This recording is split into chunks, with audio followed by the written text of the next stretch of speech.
All right, let's go over PSSA Power 71. Make sure you already did it, and now you're just checking your work and making corrections. So we'll start in the first one. Which equation could be solved using the values in the table below? Now, you could go through and you can guess and check if you want to. I don't recommend it. So you could guess x as 6 and put 6 in until you find one that works, and it has to work for all of them. But here's an easier way. Remember, all of these equations are going to start with y equals.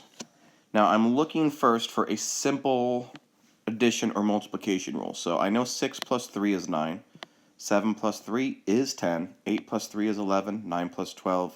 All right, so I found the simple rule. It's going to be plus 3. So if I have x, I would have to add 3 to it to get y. So y equals x plus 3, which is C. All right.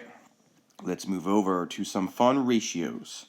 Okay, it says green group has 12 students who went to White Deer, 2 students who went to Montandan, and 10 students who went to Balker, and 1 student who is from another district. What is the ratio of students who went to Balker to total students in the class? Now, whenever I have a ratio, I underline the ratio words. It says, what is the ratio of students who went to Balker to total students? All right, so the first thing I'm going to do is find how many students who went to Balker. If I look back up, it says 12 went to White Deer, 2 to Montana, and 10 students went to Balker. So I know that's 10. 2, and then total students. Remember, total means add everything up. So 12 plus 2 plus 10 plus 1. If you add those up, they add up to 25. Now, I don't see 10 to 25 down there, so that usually means I have to reduce. And you could type it into a calculator like a fraction, or just divide each one by 5, and you'll get 2 to 5, which is B. All right, leave yourself any notes in case you got it wrong. Don't forget, total means add everything up. All right, next we have a nice problem here. Now remember how to read this problem. We read this as the absolute value of 7 plus 2 minus the absolute value of negative 9. So I'm actually going to solve what's in the absolute value bars. So 7 plus 2 is 9, and the absolute value of that is 9, minus the absolute value of negative 9 is 9, and 9 minus 9 is 0, so your answer is C. All right, and the last one, interquartile range. I already have these numbers in least to greatest order for you. So in order to get interquartile range, we have to find the third quartile and subtract the first quartile.